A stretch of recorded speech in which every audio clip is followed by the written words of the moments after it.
Olá, boa noite a todos. Primeiramente, gostaria de agradecer ao professor Humberto Azevedo e à equipe de organização do primeiro Congresso Nacional sobre Oncologia para Estudantes de Medicina pelo convite.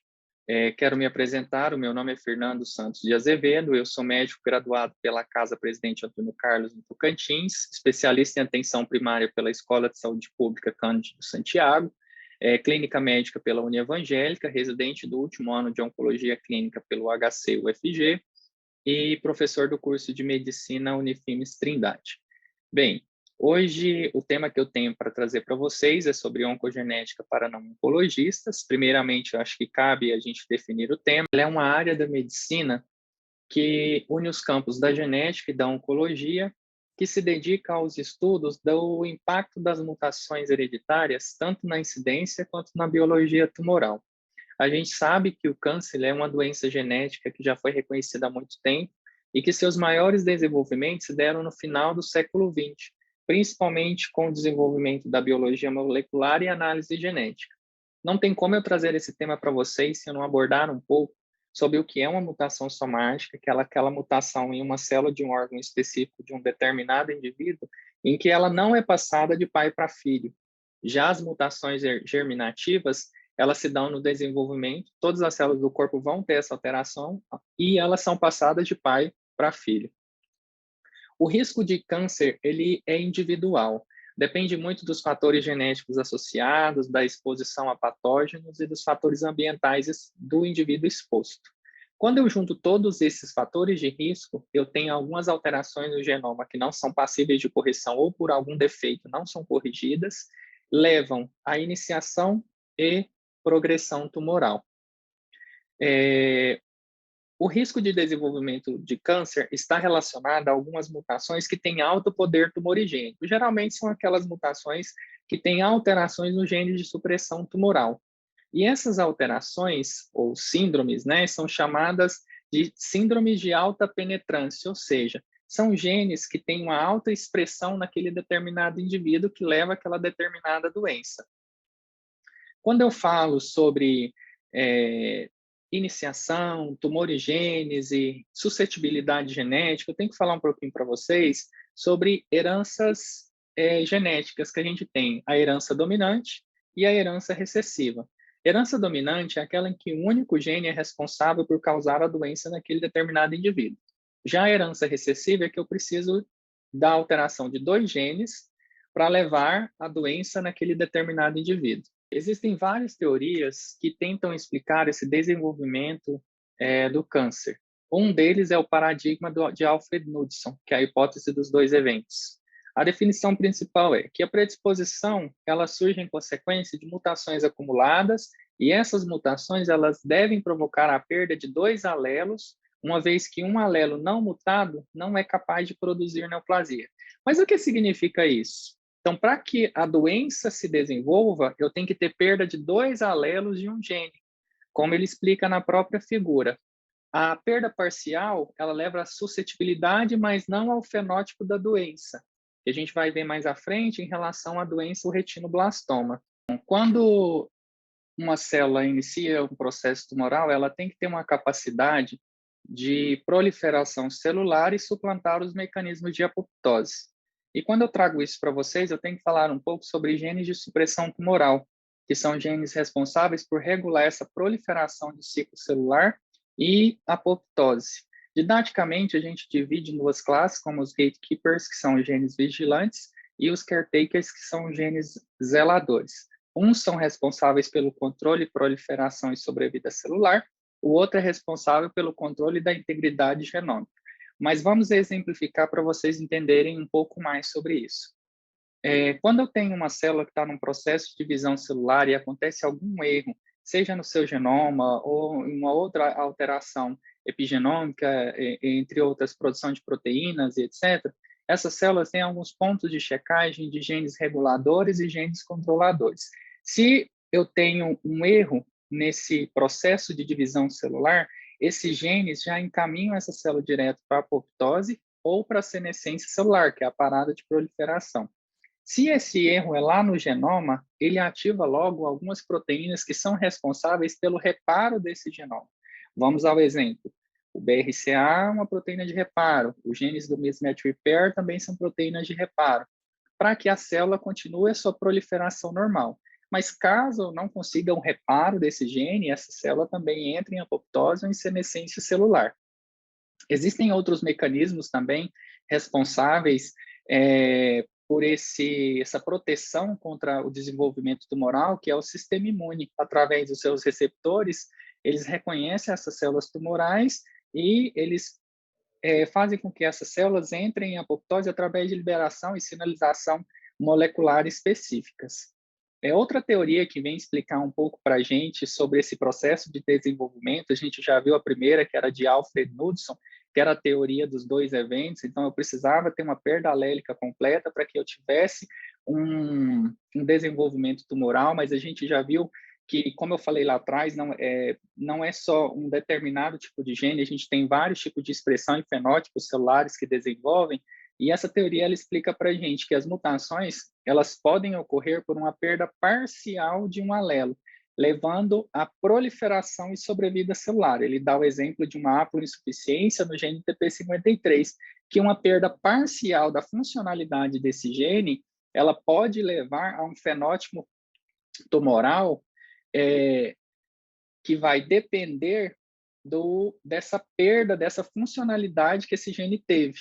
Ele coloca aqui para a gente uma perda de 50%, por exemplo, ele tem um fenótipo específico comparado a uma perda de 80%, 90%.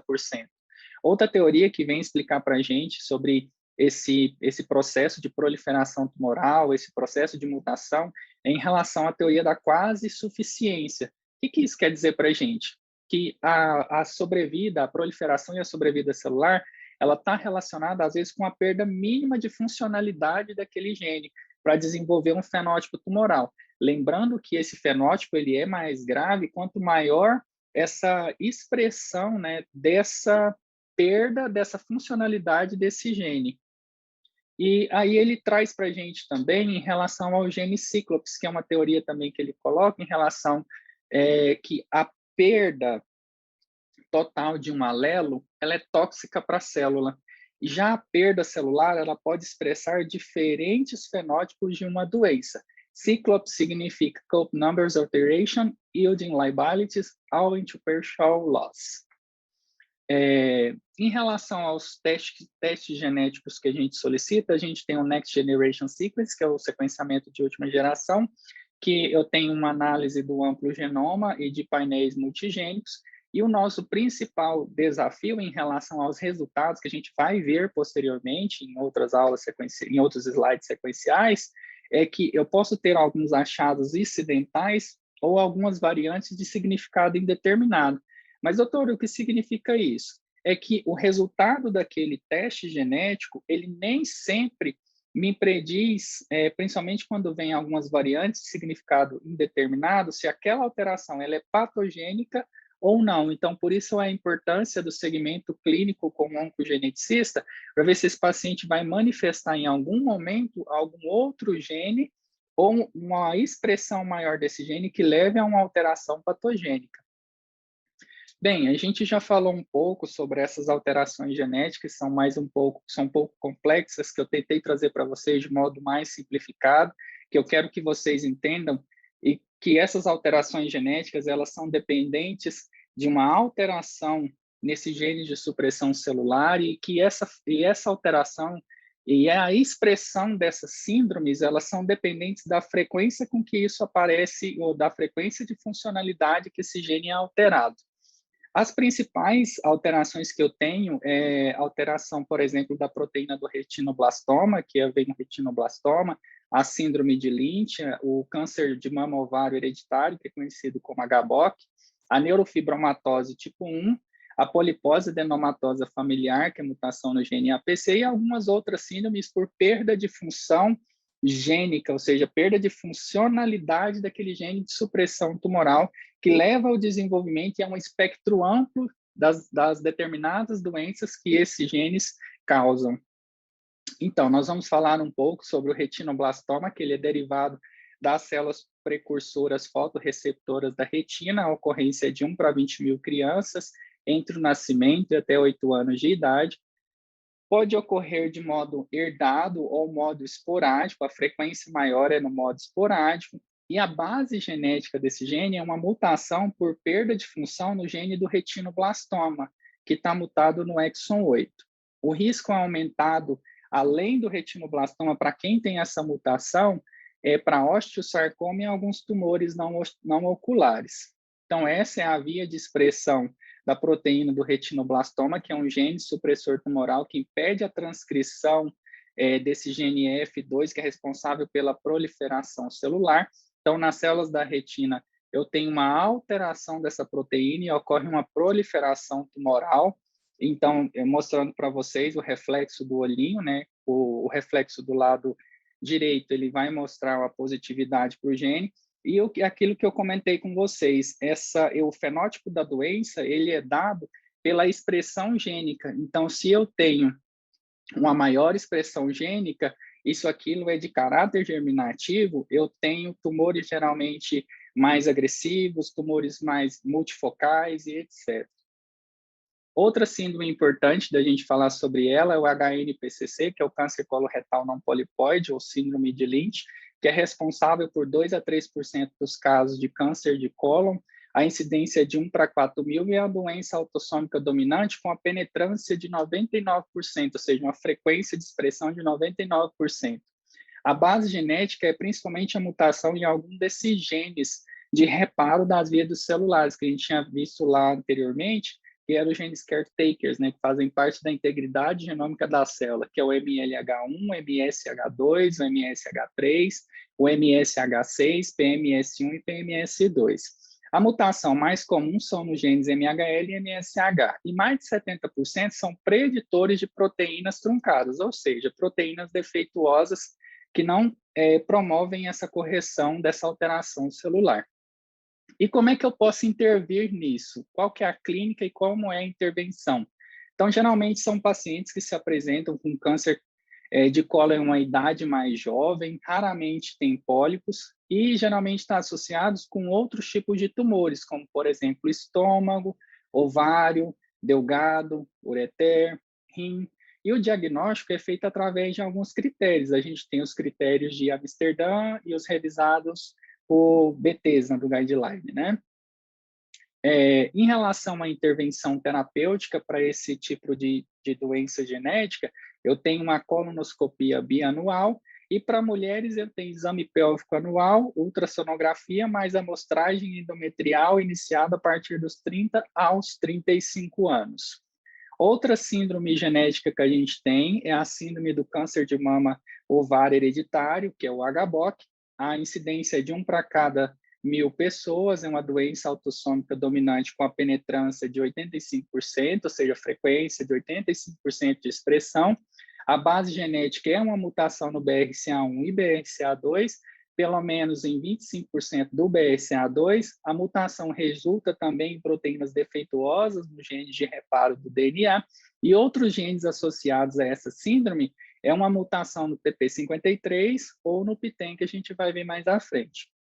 O mecanismo principal é o que eu havia comentado anteriormente com vocês em relação ao reparo do danos do DNA, que está envolvido no processo de recombinação homóloga, que é uma via muito complexa que eu não vou falar para vocês como se processa, porque seria uma outra aula, e que esse dano ao DNA leva à ativação dessa via de recombinação, recrutando algumas outras proteínas, como o RAD50, o RAD51, o BRCA2 e o PCNA, para justamente levar ao reparo do DNA. Se eu não tenho essa proteína funcionante, eu não tenho esse reparo desse DNA, eu tenho células defeituosas e eu tenho proliferação celular. E como é que eu faço a intervenção clínica e terapêutica nesse paciente? A clínica desse paciente geralmente é relacionada a um câncer de mama num cenário precoce e de risco elevado para outros cânceres. A intervenção é que mulheres que têm BRCA1 ou 2 mutados ou história forte familiar de câncer de mama em idade precoce tem a indicação da mastectomia profilática, que é o que a gente vai discutir posteriormente. Outro tipo de síndrome genética associada é a neurofibromatose tipo 1, que afeta 1 para cada 2.000 nascidos vivos. É uma doença autossômica com a penetrância de 100%. A base genética é uma mutação no gene F1. E o mecanismo molecular é que esse NF1 ele codifica proteínas ativadoras de algumas vias celulares. Então, se eu tenho a perca desse NF1, eu tenho uma ativação dessa via, né? Essa via ativa constitutivamente e promove a proliferação celular. Aqui tem algumas fotos mostrando para vocês a expressão clínica da doença, que são os neurofibromas e a mancha café com leite.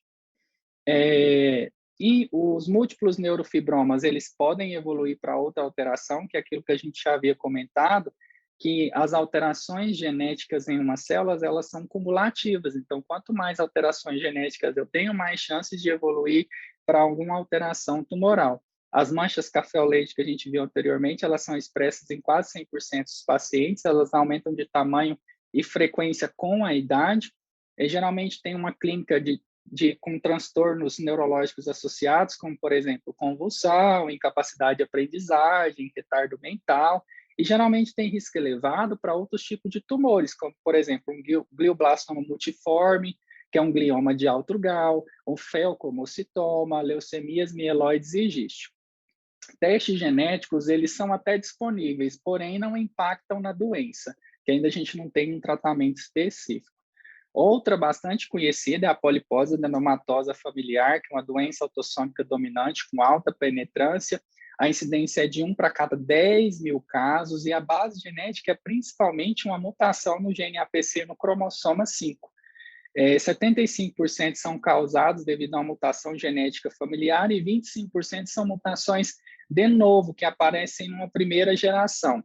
Mas, doutor, o que significa uma mutação de novo? É aquele paciente que não tem uma história familiar de uma polipose adenomatosa, não tem uma base genética sobre isso, e de repente eu tenho um gene mutado, o APC, a partir daquela geração. A mutação ela resulta em formação de proteínas truncadas, assim como os demais genes, em praticamente 80% dos casos. Eu trouxe essa figura para ilustrar para vocês a evolução de um epitélio normal para adenoma até carcinoma e metástase, mostrando mais uma vez que a instabilidade genômica é um processo importante nesse desenvolvimento tumoral, desde o gene APC ao acúmulo de outras mutações, como Carras, TP53 e o desenvolvimento do próprio câncer. Aqui tem uma foto evidenciando essas alterações colônicas, que são esses pólipos, mais de 100 pólipos, né, que a gente vê bem mais do que isso, que vai mostrar principalmente causado por essa mutação nesse gene do APC.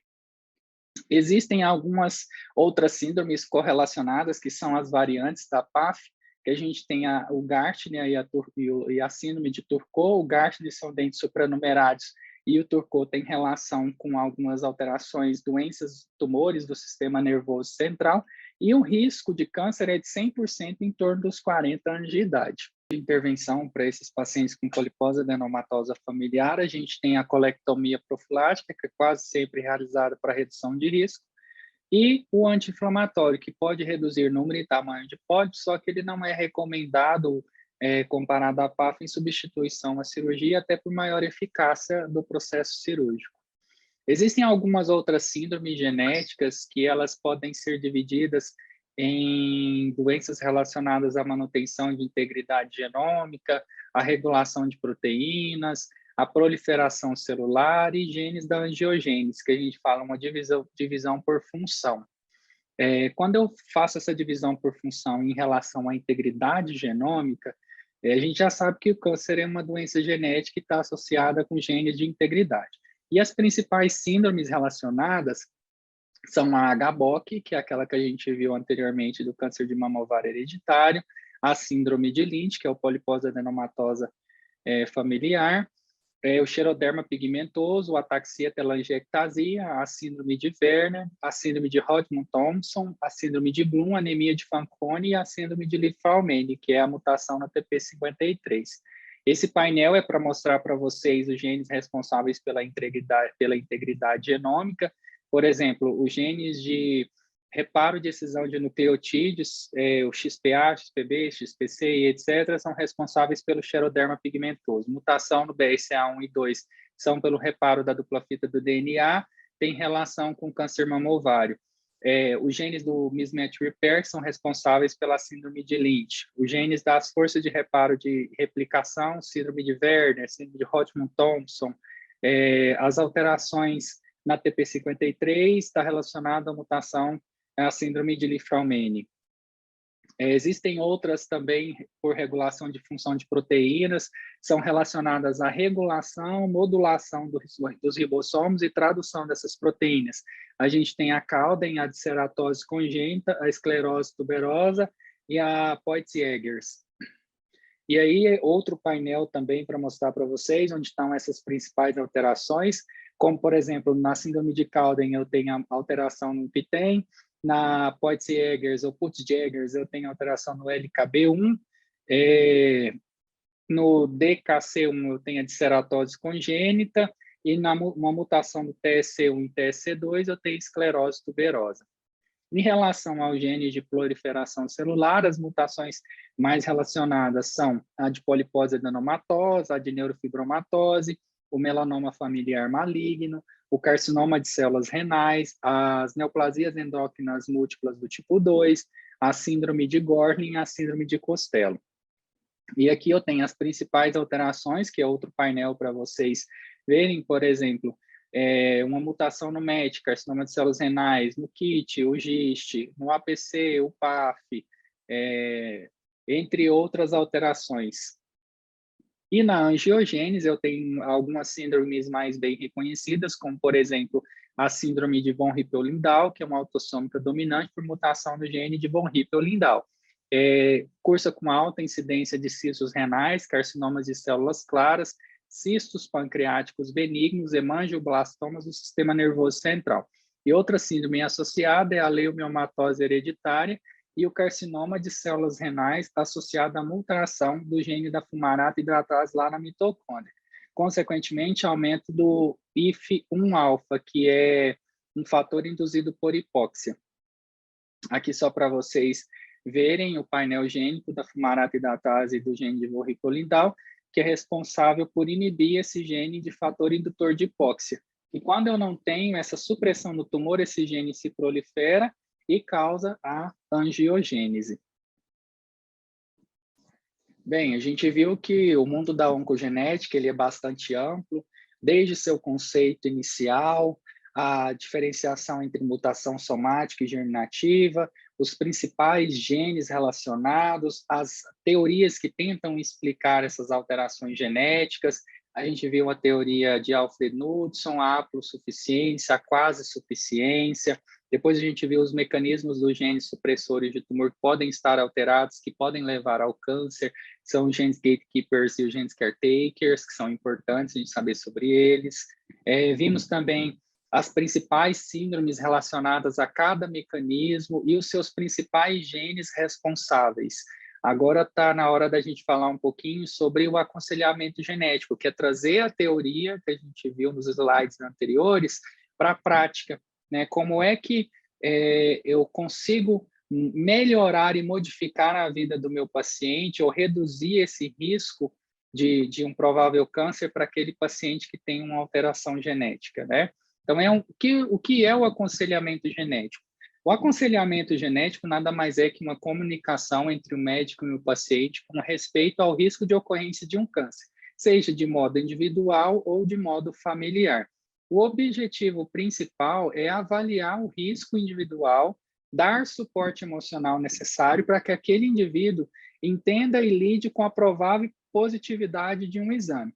A gente vê que estamos tendo notícias na mídia em relação a famosos com positividade para determinados genes que realizaram determinadas cirurgias. Então, quando a gente aplica isso no mundo real, a gente tem que dar um suporte necessário a esse paciente, porque ele vai passar, por exemplo, quem tem uma determinada mutação, suponhamos um BRCA positivo, uma paciente jovem, ela provavelmente irá passar por uma mastectomia profilática, haverá indicação para uma cirurgia de redução de risco. Só que isso impacta no emocional, impacta no social e tem que ser levado em consideração. E a gente já sabe também que existem mais de 30 síndromes genéticas de câncer hereditário e mais de 100 genes relacionados, que é o que a gente viu anteriormente. E o aconselhamento genético, ele difere um pouco daquele aconselhamento genético tradicional. Os pacientes que buscam um aconselhamento genético ao câncer, eles raramente se preocupam com decisões reprodutivas, que é o aspecto primário do aconselhamento tradicional. E as opções que eu tenho para esse paciente, geralmente, frequentemente, são radicais. Quando não é quimioprevenção, é uma cirurgia profilática que também não é apropriada para todo mundo. Então, cada caso tem que ser avaliado em específico e tem que ser muito bem acompanhado e discutido em reuniões multidisciplinares, com oncologistas, com psicólogos, com cirurgiões oncológicos, dentre outras especialidades.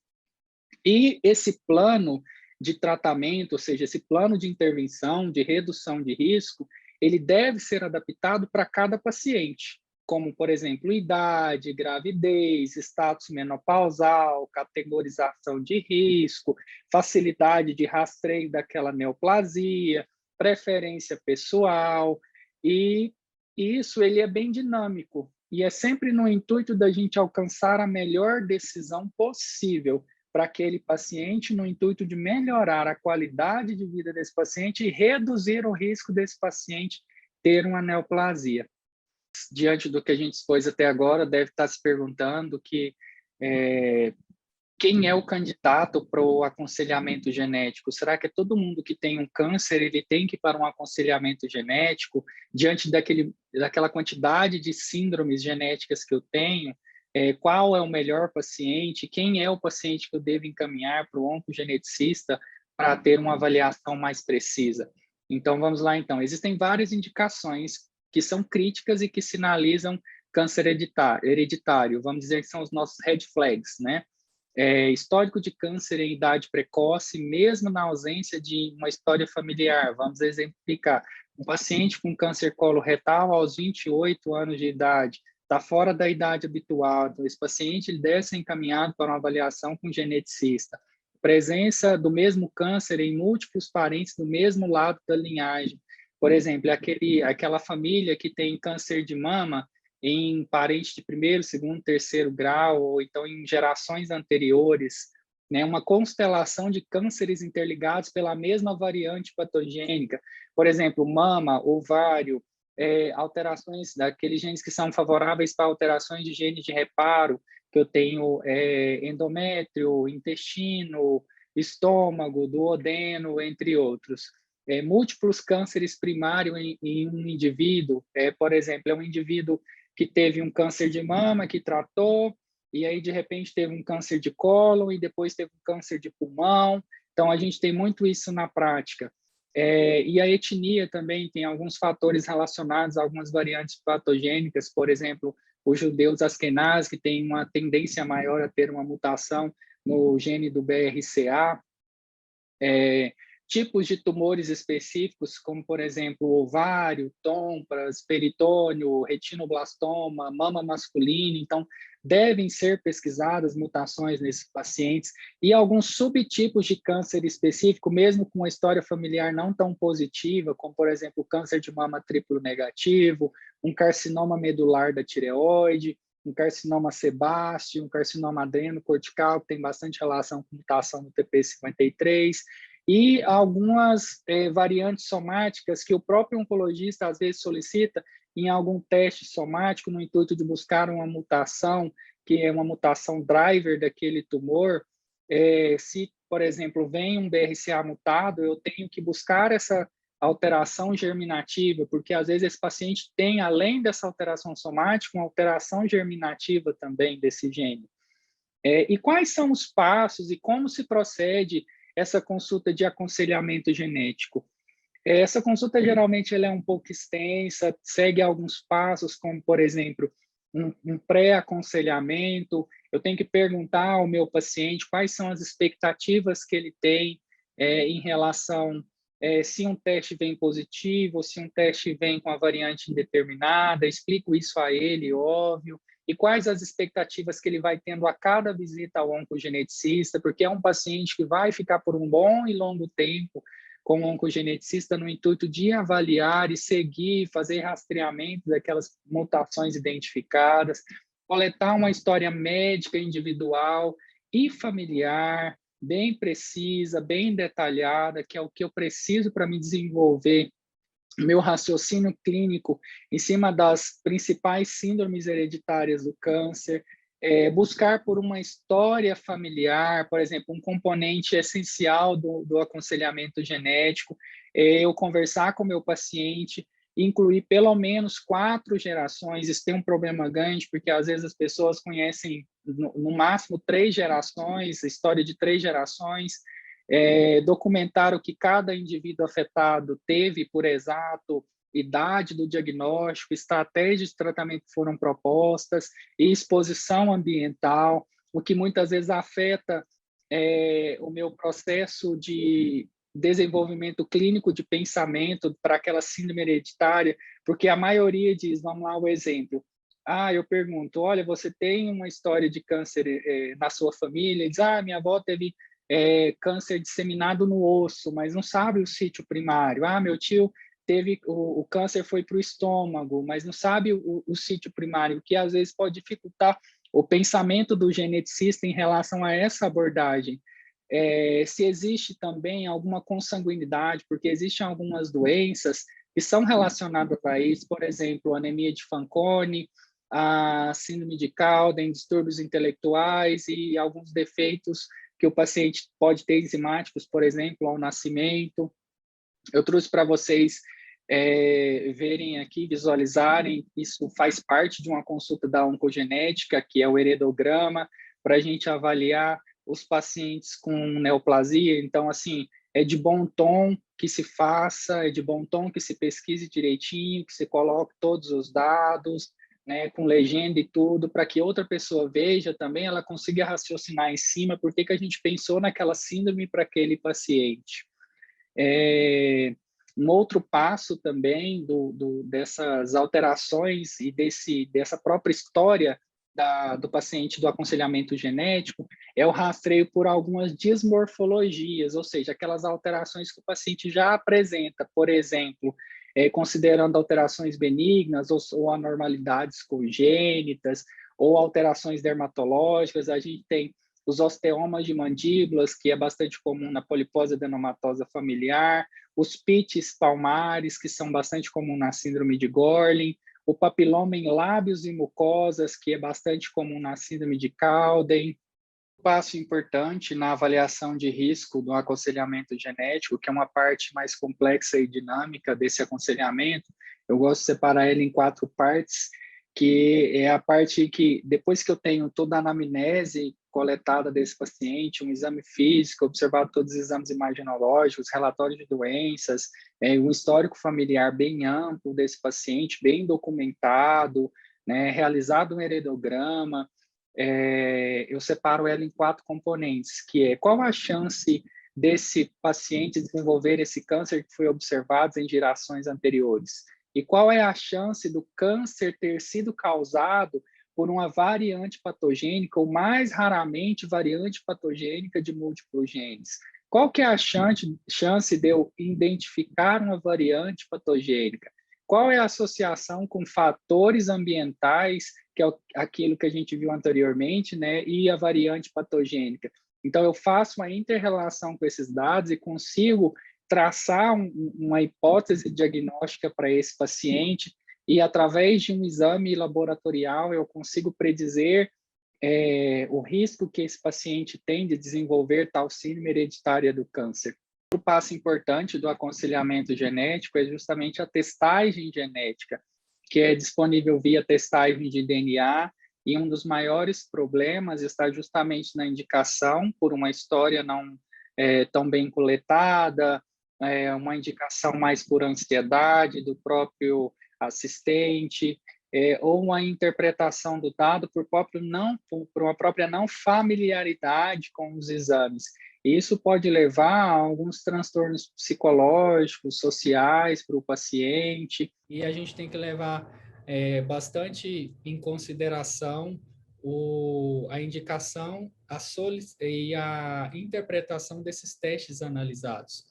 E os resultados também que esses testes trazem para a gente, vamos dar o exemplo da variante patogênica ser positiva, pode ser que aquele paciente tenha um risco forte para o desenvolvimento de um câncer, e é crítico sempre testar os parentes caso eu tenha uma variante positiva, que é o que a gente vai falar um pouco à frente. Quando a gente fala ainda em testagem genética, é importante que a gente tenha um conhecimento de qual painel selecionar. Eu não vou sair pedindo painéis multigenes para todos os pacientes. Então, através de uma história clínica bem feita, uma história familiar bem coletada, documentação dos principais exames, documentação de sítio primário, é de bom tom um heredograma bem feito. Eu vou avaliar as características individuais, o risco desse paciente desenvolver aquele câncer, a preferência que esse paciente tem e os custos também, porque não são exames baratos, geralmente são exames de um custo maior. A testagem pode ser por genes únicos, por exemplo, você pede a pesquisa do BRCA1 e do BRCA2, ou a gente pode pedir painéis multigênicos, né, que são câncer de mama-ovário, mama-ovário-cólon. Além de avaliarmos o risco de o paciente ter determinada variante patogênica e de indicarmos o exame corretamente, é importante que saibamos interpretar esses resultados, que o paciente pode questionar para a gente. É importante que a gente saiba explicar também de forma clara e concisa para esse paciente o que tem nos resultados do exame. O resultado pode vir, por exemplo, com verdadeiro negativo. Isso significa que aquela variante patogênica daquela família, naquele indivíduo, ela veio negativa. Então, esse paciente tem um risco de câncer baixo, exceto por os fatores ambientais, que é o que a gente conversou anteriormente em relação a fatores genéticos, fatores ambientais e exposição a patógenos. O indivíduo pode vir com resultado negativo, quer dizer que ele não tem aquela variante patogênica. Ou o resultado pode ser indeterminado, que a variante ela não pode ser determinada ou encontrada. Pode ser que ela estava dentro de um gene que não foi detectável, ou ele estava dentro de um local diferente do gene, ou ter um resultado como uma variante de significado indeterminado. A gente não sabe se essa variante é deletéria para esse paciente ou uma variante benigna. Então, por isso que é importante as consultas de segmento com um oncogeneticista, porque tem que se avaliar o risco e o rastreio de outras neoplasias, além de solicitar o exame para avaliar a expressão dessa variante. Pode ser que agora ela não se expresse, em outros exames ela se expresse. Então, por isso que é importante o acompanhamento constante. E beleza, doutor, diante do que nós vimos sobre oncogenética, toda aquela parte inicial, a parte do aconselhamento genético, que é muito importante, uma história, exame físico bem feito, uma avaliação de risco, como eu faço agora, que opção de vigilância eu tenho, o que eu faço para reduzir o risco diante de um resultado de uma variante patogênica, e quais tratamentos eu posso adotar nesses casos. Então, assim, o intuito daqueles pacientes que têm uma variante patogênica é sempre a gente fornecer para ele um tratamento adequado, uma vigilância ativa e precoce, quimioprevenção e, na maioria dos casos, assim, a cirurgia profilática para esse paciente. Vamos, por exemplo, um paciente do sexo feminino com a variante patogênica no BRCA. Então, iniciar segmento aos 25 anos, exame clínico das mamas a cada 6 ou 12 meses, ressonância das mamas anual, se disponível, e considerar ultrassom, mamografia, se exames anteriores não disponíveis. Após os 30 anos, exame clínico das mamas a cada 6 ou 12 meses, intercalar mamografias com ressonância. E após 75 anos, a gente individualiza. Em relação à redução de risco, eu também tenho a introdução de inibidores de aromatase ou moduladores do receptor de estrogênio, reduz o risco de câncer em pacientes mutadas, tamoxifeno pode reduzir o risco de câncer contralateral, e a mastectomia profilática, que vai reduzir em 90% o risco de desenvolvimento de câncer. Além de analisar o rastreio do BRCA para câncer de mama, a gente sabe que ele pode ter relação com outros cânceres, como, por exemplo, a gente vai pensar em pâncreas, em ovário, ovário para mulher, pâncreas homem, mulher e próstata para homem. A gente vai avaliar também um rastreio para neoplasia ovariana, tubas, ovários e peritônio. A gente sabe que a neoplasia ovariana, a gente não tem um screening recomendado, mas tem como indicação a ultrassom e o CA-125, não é favoravelmente recomendado. O anticoncepcional diminui o risco de neoplasia ovariana e aumenta muito pouco o risco de câncer de mama, é bastante controverso, não quero entrar em méritos desse assunto, porque seria uma discussão posterior. A salpingoforectomia redutora de risco também é recomendada para a mulher com prole completa ou aquela que tem mais de 35 a 40 anos de idade. Se ela tem menos que 35 anos e que não desejam gravidez, ou banco de óvulos, ou salpingectomia, mas aí é introdução em estudos clínicos, né, para essa paciente. Além dessas outras neoplasias, eu tenho também que fazer rastreio de melanoma e neoplasia de pâncreas, que está relacionada à mutação no gene BRCA, através de um exame dermatológico oftalmológico. A gente sabe que existe melanoma cutâneo, melanoma mucoso e melanoma uveal. E para câncer de pâncreas, eu não tenho rastreio da neoplasia. No caso do sexo masculino, iniciar aos 35 anos, autoexame da mama e exame clínico anual, e após os 45, toque retal e PSA, se ele tem uma história familiar positiva ou um BRCA2 mutado. A variante patogênica de risco moderado a baixo é o CHEK2, ele está relacionado a câncer de mama em 28 a 37%, e pelo guideline americano, o NCCN, recomenda a ressonância de mamas anual, mamografia anual, e a mastectomia bastante controverso, ou mastectomia contralateral depois de um diagnóstico de um câncer primário na mama. Esse slide foi para mostrar para vocês os inúmeros testes que a gente tem, as inúmeras mutações que a gente tem, então por isso é importante que se faça uma história clínica bem feita, uma avaliação de risco bem feita, uma indicação de exame bem precisa e uma interpretação de resultados ainda mais precisa e conforme com bom senso.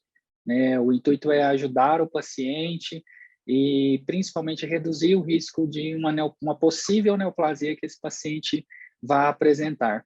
E assim, e o que há de novo, né? Em relação ao que a gente falou, principalmente para as mulheres que têm BRCA2 mutado, na verdade o BRCA mutado, ou um ou dois que vão precisar fazer uma salpingoforectomia e não tem uma prole completa. Então, existem algumas tecnologias reprodutivas que podem ajudar essa família, por exemplo, o diagnóstico genético pré-implantação, testes pré-natais, escolha do esperma, indicado geralmente para pacientes que têm doenças autossômicas dominantes, importância do planejamento familiar, um exemplo são os judeus Askenazi, com mutação no BRCA, ou histórico de câncer de mama, ovário e pâncreas, filhos com mutações de pacientes com mutação patogênica no BRCA, tem maior risco de desenvolvimento de anemia de Fanconi, que são defeitos no gene de reparo. Aqui estão as minhas referências, e mais uma vez eu gostaria de agradecer ao professor Humberto Azevedo e à equipe do primeiro congresso, e espero ter ajudado com essa breve aula, né, sobre oncogenética. O tema é bastante extenso, tem bastante novidades em relação à questão de aconselhamento, acompanhamento, indicação de teste, que não caberia apenas nessa aula. Eu desejo uma boa noite a todos e muito obrigado.